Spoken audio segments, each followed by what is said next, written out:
I recently realized that users that use keyboard shortcuts on daily basis, they base their key combinations or 4 keys, that is Alt, left control, Shift and Windows key. And the problem with those combinations are those 4 keys are usually used by applications in inner application shortcuts.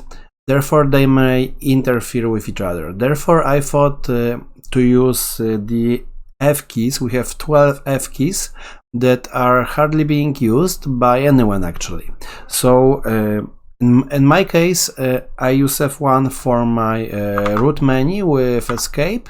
I use F1 with return to open my terminal. F2 is rather workspace related. Let's open a window.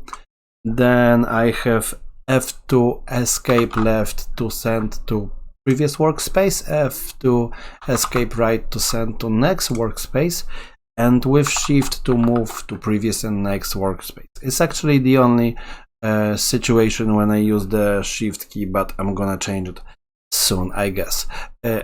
F3 is for my most basic window management, so there I have F3N for minimizing, I have F3M for maximizing, F3 F11 for going full screen, and F3C for closing the window. Next is F4 for more advanced window placement around the desktop. So I usually use windows. The smallest windows I use are 25% of the screen vertically and horizontally, because I'm on full HD resolution and no smaller windows make sense. So there I have F for page up for this corner, F for down for this corner, F for insert for this, and delete for this. And I have also F for left half, right for right half, up for top half, and down for bottom half.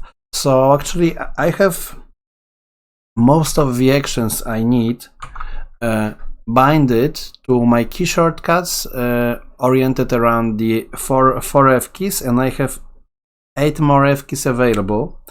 And I think it's actually a good solution to make your shortcuts around the F keys, because it wouldn't likely interfere with any application shortcuts.